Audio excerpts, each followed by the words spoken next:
दो complex number है, z1 is equal to x1 plus i y1 and z2 equal to x2 plus i y2। तो ये दो complex number को अगर हम जोड़ दें, z1 प्लस z2 करें, तो रियल पार्ट में जुटेगा, इमेजिनरी पार्ट x1 x2 जुट जाएगा, x1 प्लस x2 प्लस, और ये दोनों जुड़ जाएगा तो दोनों में i है तो i कॉमन कर लेंगे तो y1 प्लस, और अगर z1 और z2 को माइनस करेंगे तो x1 और x2 माइनस होगा, y1 वाला अलग माइनस होगा। तो मतलब ऑपरेशन रियल साथ में और इमेजिनरी साथ, ये प्लस माइनस एक साथ। और अगर दोनों को इनटू करेंगे, z1 इनटू z2 प्रोडक्ट कर लो दोनों, तो x1 plus i y1 into x2 plus i y2। अगर इन दोनों को जोड़ दो तो इनटू कर दो तो x1 इनटू x2 होगा, x1 x2, फिर x1 इनटू i y2, तो i बाहर आ गया, x1 y2, फिर ये दोनों इनटू होगा तो इसमें भी i है, x2 y1, और फिर ये दोनों इनटू होगा तो i into i square y1 y2। अब i स्क्वायर का वैल्यू कितना होता है, कल बताए -1। तो ये हो गया जितना इसमें रियल हिस्सा होगा, जैसे ये x1 x2 है, इस दोनों में i है, i कॉमन कर ले हम, x1 y2 plus x2 y1, और इसमें i स्क्वायर की जगह माइनस रख देंगे, y1 इनटू y2 माइनस। ये दोनों रियल पार्ट हो गया क्योंकि दोनों में i नहीं है, दोनों एक साथ आ जाएगा, x1 x2 minus y1 y2 plus i into x1 y2 plus x2 y1। देख रहे, ये हो गया z1 z2, समझ रहे? z1 z2 का वैल्यू यदि निकालना है इनटू करके, सब ऐसा कुछ टफ थोड़ी है सब, मतलब इनटू करने के बाद i वाला पार्ट अलग और जो i के बिना है वो अलग, i के बिना ये दोनों है, ये रियल हिस्सा हो गया। अब अगर कोई तुमसे पूछे कि z1 है ये, z2 है ये, तो z1 इनटू z2 का रियल पार्ट क्या होगा, तो पहले हम दोनों को इनटू कर दिए, फिर जो बिना i का है वो रियल पार्ट हो गया, और i लगे हुए हैं तो वो इमेजिनरी हिस्सा हो गया। डिवीजन भी होता है, ये z1 ये product of two complex number, sum and difference of two complex number, और यदि z1 बाय z2 निकालना है तो x1 plus i y1 upon, देखो कोई भी कॉम्प्लेक्स नंबर है तो उसमें हमको सजा के लिखना होगा। अगर z1 और z2 दो अलग अलग कॉम्प्लेक्स नंबर है तो उनका प्लस भी कॉम्प्लेक्स नंबर होगा, उनका माइनस भी कॉम्प्लेक्स नंबर होगा, उनका प्रोडक्ट भी कॉम्प्लेक्स नंबर होगा, और उनका डिवीजन भी। तो जब भी हम कॉम्प्लेक्स नंबर लिखेंगे तो क्लियर होना चाहिए उसमें रियल पार्ट क्या है और इमेजिनरी पार्ट क्या है। कोई बोलेगा कि z1 ये है और z2 ये है, तो लिखो z1 इनटू z2, तो उसको सजा के लिखना पड़ेगा। z1 z2 को हम देखो कैसे लिखिए, रियल प्लस इमेजिनरी। उसी प्रकार से z1 बाय z2 है तो उसको भी रियल प्लस इमेजिनरी में लिखना, कैसे लिखेंगे? उसमें दिख रहा है क्या कि रियल पार्ट अलग इमेजिनरी पार्ट अलग? दिख तो नहीं रहा, तो उसको नीचे से आई हटाना पड़ेगा, क्योंकि ऊपर ही आई दिखना चाहिए ना, नीचे कैसे आई रहेगा, तब तो नहीं तोड़ पाएंगे उसको। तो इसके लिए फिर माइनस वाले से ऊपर नीचे इंटू करें, जैसे रेशनलाइज करते थे। तो ये x2 प्लस i y2, नीचे वाला जो भी है अगर प्लस में है तो माइनस से इंटू कर दीजिए, और अगर माइनस में होता तो प्लस से, अब ऊपर भी इंटू कर दो, x2 माइनस i y2। अब ऊपर वाला को इंटू करते हैं, x1 x2 फिर x1 i y2 minus i x1 y2, ये दोनों इंटू होगा तो प्लस i x2 y1, और फिर ये दोनों इंटू होगा तो minus i square y1 y2 upon, नीचे दोनों into a plus b a minus b a square minus b square, x2 का स्क्वायर माइनस b का स्क्वायर, b ये है i square y2 square. i square जैसे ही आया तो i हट गया, क्योंकि i स्क्वायर का वैल्यू क्या होता है -1, और रखेंगे -1। देखो अब इसमें देखिए, ये हो गया ऊपर x1 x2 माइनस, दोनों में i है तो प्लस i ही अगर कॉमन कर ले हम, तो यहाँ बचेगा x2 y1 और यहाँ बचेगा माइनस x1 y2, और ये i स्क्वायर की जगह -1 देते हैं, minus minus plus 1 plus y1 y2 upon, नीचे हो गया x2 स्क्वायर और ये i स्क्वायर की जगह -1 देंगे तो minus minus plus y2 square. तो ये क्या हो गया, ऊपर रियल हिस्सा क्या आ गया, देखो x1 x2 वो वाला y1 y2 plus i into x2 y1 minus x1 y2, और नीचे जो डिवाइड है ये वाला पार्ट, ये दोनों में डिवाइड कर देता है, x2 square plus y2 square, इसमें भी डिवाइड किया उसमें भी, इसमें भी डिवाइड कर देता है, x2 square plus y2 square. तो तुम देखो रियल प्लस इमेजिनरी आ गया कि नहीं, z1 बाय z2 को भी हम लिख दिए कि नहीं। तो कोई दो कॉम्प्लेक्स नंबर को जोड़ना हो, घटाना हो, गुना करना हो, भाग करना हो, तो इस प्रकार से करेंगे। बिल्कुल कोई काम का चीज नहीं है, बिल्कुल बेसिक बात है, लेकिन लिख लीजिए जल्दी से कॉपी, ज्यादा कुछ दिमाग वाला बात नहीं, गुना भाग करना।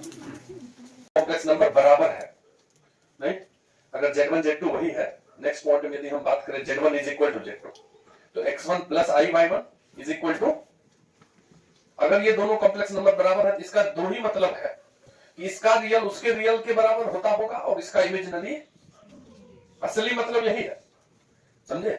अगर दो कॉम्प्लेक्स नंबर बराबर है तो x1 को x2 से कंपेयर और y1 को y2 से कंपेयर करके हम बात करेंगे आगे, और भी मतलब इसका बताते हैं, समझ रहे?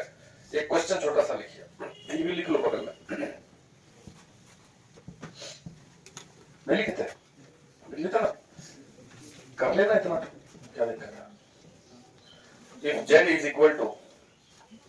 if z is equal to x plus iy and z to the power 1 by 3 equal to a minus ib, मतलब यदि कोई z कॉम्प्लेक्स नंबर है उस पे पावर कुछ देंगे तो भी कॉम्प्लेक्स नंबर ही रह गया दूसरा। अगर z एक कॉम्प्लेक्स नंबर है तो z पे पावर 1 by 3 दूसरा कॉम्प्लेक्स नंबर है एंड एक रिश्ता दिया हुआ है x by a minus y by b is equal to k into a square minus b square. Then find value of k. Find value of k. अब कुछ नहीं है, क्वेश्चन में जैसे लिखा है वैसे ही हम भी लिख देंगे। जैसे क्वेश्चन में z दिया है और z पे पावर 1 by 3 दिया हुआ है, ये देखिए, तो z की जगह z लिख दो x प्लस आई वाई, इस पे power 1 by 3 equal to a minus I B. 1 by 3 को उधर लेके चले जाएंगे तो वो हो जाएगा a माइनस आई बी का b पे क्यूब। अब a माइनस b का क्यूब तोड़ देना है बस। तो दो कॉम्प्लेक्स नंबर कंपेयर ही तो होगा, एलएचएस में भी कॉम्प्लेक्स नंबर ही और एचएस को सॉल्व करेंगे तो दूसरा कॉम्प्लेक्स नंबर, दोनों होगा बराबर, तो उसका रियल उसके रियल से उसके इमेजिनरी उसके में। बस तुम a माइनस b का होल क्यूब लिख के बताओ क्या। ये जो a माइनस b का होल क्यूब है उसको कौन कौन तो आता है ना तोड़ने, पीयूष। a माइनस b का होल क्यूब क्या होता है, चलो a क्यूब फिर प्लस b क्यूब, सही बोल रहे हैं ना। तो b की जगह क्या है, आई बी, ये माइनस आई बी, माइनस आई बी ना है, ठीक।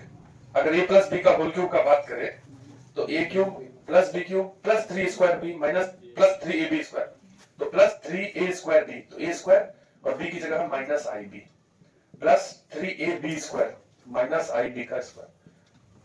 अरे a माइनस आई बी को हम ये भी लिख सकते हैं ना, a plus minus I B, ये अलग, इस पे होल क्यूब, ये a हो गया, ये पूरा b हो गया, तो हमने a प्लस b का ही क्यूब पे लिख दिए।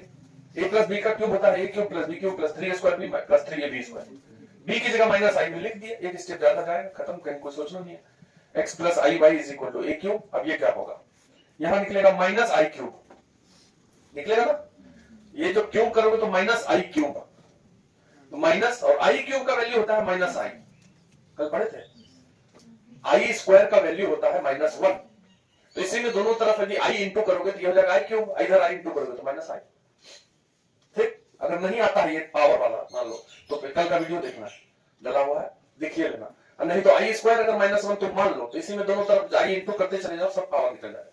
तो माइनस आई क्यूब का वैल्यू कितना निकला बताओ, प्लस आई, तो ये हो गया प्लस आई और बी क्यूब, फिर हो गया ये माइनस 3, अच्छा ए स्क्वायर बी और आई बी वो बचेगा इसमें। फिर यहाँ पे क्या आएगा देखो, माइनस आई का स्क्वायर क्या होगा, माइनस आई पे स्क्वायर अगर डालोगे तो प्लस आई स्क्वायर होगा, दैट इज माइनस 1, ये माइनस 1 है, माइनस यहाँ आ गया 3ab स्क्वायर, ये हो गया x plus I Y is equal to, अब इसमें रियल हिस्सा कहाँ है, ये वाला है और ये वाला है, तो एक साथ कर लो, a cube minus 3ab square अलग हो गया, और दोनों में i है तो i कॉमन कर दीजिए, b cube minus 3a square b।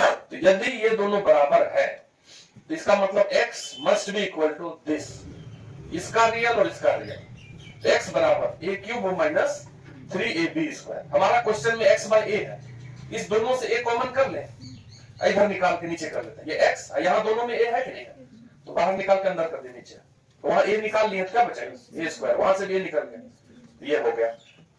अब इमेजिनरी पार्ट है यहाँ y, i में y लगा है, वहां i में क्या लगा हुआ है, b क्यूब माइनस, दोनों में b है कि नहीं है, b हटाओ और नीचे करो, तो y by b is equal to क्या बचेगा यहाँ, b स्क्वायर माइनस, तो देखिए ये दोनों वैल्यू को ही तो घटाना है क्वेश्चन में, क्वेश्चन वाला क्या बोला है निकालने के लिए, x by a minus y by b, तो उसको घटा देते हैं, ये दोनों को घटा देते हैं, क्या घटा दें, a square minus 3b square हो गया पहला, minus b square minus 3a square, देख लो सॉल्व करके।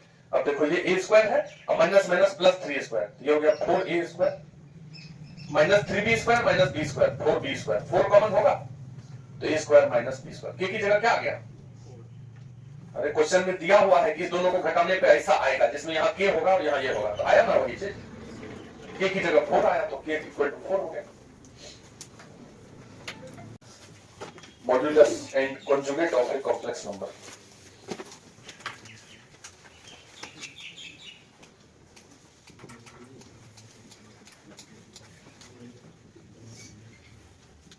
Modulus and conjugate of a complex number and its geometrical meaning.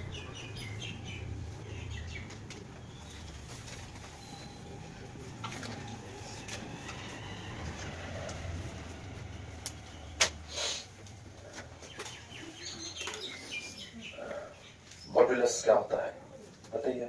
क्या किसी भी कॉम्प्लेक्स नंबर पे मॉडुला जाता है।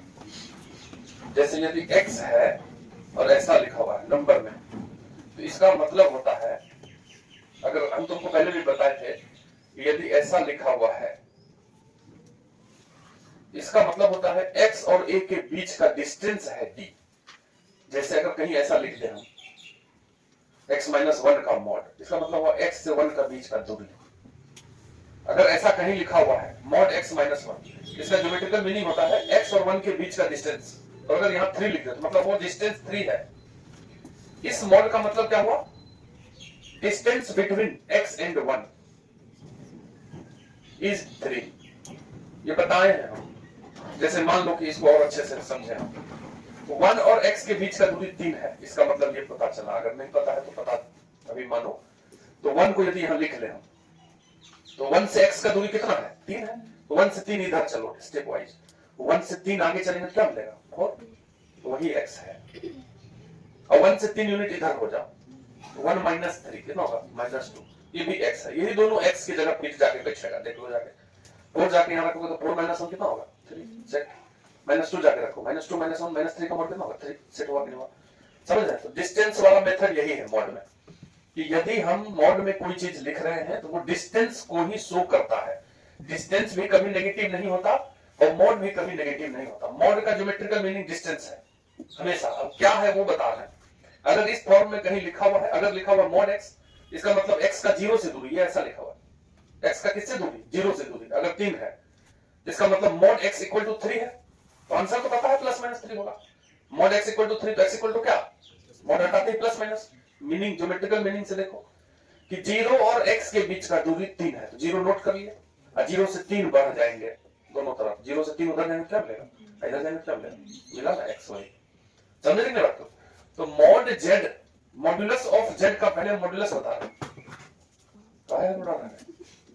तो मॉड्यूलस ऑफ z को हम ऐसे लिखेंगे, इसका मतलब हुआ z-0 का मॉड। इसका मतलब हुआ डिस्टेंस ऑफ z या डिस्टेंस ऑफ z फ्रॉम 0। इसका मतलब ये हुआ। बात समझे क्या बोल रहे हैं? तो z तो देखो, x के बारे में हम बात किए हुए थे पहले 11th में, फिर कर लेंगे जब मन तब, कोई दिक्कत नहीं है। x एक नंबर है, रियल नंबर है, उसमें इमेजिनरी पार्ट नहीं है। बात को समझ रहे हैं? लेकिन z तो दोनों पार्ट से मिलकर बना है, x + iy। समझ रहे? तो यहां जो ये z है ये कॉम्प्लेक्स नंबर है, तो यहां जो ये 0 है ये भी दो को मिला के बना है, तो उसको ओरिजिन बोलेंगे, 0, 0। समझ रहे? तो this indicate distance of z from 0 लिखने से अच्छा हम ओरिजिन लिखें। समझ रहे हो बात को? थोड़ा समझेंगे इसमें, क्योंकि z तो दो को मिला के लिखा हुआ है, x, y है z, उसमें रियल हिस्सा भी है। तो 0 को भी दो को मिला के लिखो, तो 0, 0 लिखेंगे तो क्या हो जाएगा? ओरिजिन। तो मॉड z का क्या अर्थ होता है? z का दूरी ओरिजिन से, जहां भी z हो। जैसे z यदि x + iy, यदि z x + iy है, तो कोई पूछे कि मॉड z क्या होगा, तो तुम तो फॉर्मूले याद कर लोगे। ठीक है, तो हम समझ लेते हैं क्या होगा ये मॉड z। तो मॉड z होता है z का दूरी ओरिजिन से। तो देखो भाई, जो 0, 0 तो यहां लिख ही दो, यही है, और z कहां है वो देख लो। तो अगर तुम नोट करोगे तो कहां z होगा बताओ? z में क्या लिखा हुआ? x, x रियल में है तो यहां से x चलेंगे, ये x। और y, iy है मतलब इमेजिनरी, इमेजिनरी में चलना मतलब y एक्सिस पे चलना, तो यहां से y चलिए। समझ रहे बात क्या बोल रहे? यहां मान लेते हैं हम, ये y हाइट है, ये x, ये y, यहां आगे z है, x + iy। अब जहां भी z है वो लोकेट हो गया। तो मॉड z यदि निकालना है तो इसी z का 0, 0 से दूरी निकालना, मतलब दिस डिस्टेंस, ये जो दूरी है यही है मॉड z। तो तुम बताओ ये राइट एंगल ट्रायंगल है कि नहीं? सबको त्रिभुज 90 डिग्री ही बनेगा ना हम। तो राइट एंगल ट्रायंगल में ये जो पाइथागोरस थ्योरम लगाएंगे तो मॉड z का स्क्वायर इक्वल टू क्या निकलेगा? बेस प्लस परपेंडिकुलर वाला का स्क्वायर। यहां से स्क्वायर हटा देंगे तो क्या होगा? √x² +, यही होता है मॉड z। तो हम शुरुआत में ही पढ़ते हैं तो याद कर लेते हैं कि अगर z लिखा है a + ib, तो mod z equal to root under real हिस्सा का स्क्वायर प्लस इमेजिनरी। बस याद काहे हुआ है, ऐसे हुआ है, समझ रहे बात। अगर कहीं भी लिखा हुआ है z is equal to 4 plus 3i, तो मॉड जेड क्या होगा, root under 4 square plus 3 square 5। और क्या, ठीक। ये तो फॉर्मूला है जो आसान लगता है, डेमो में ये फॉर्मूले चलता है, ठीक है। लेकिन समझना तो इसको है हमको कि मॉड जेड का क्या मतलब होता है।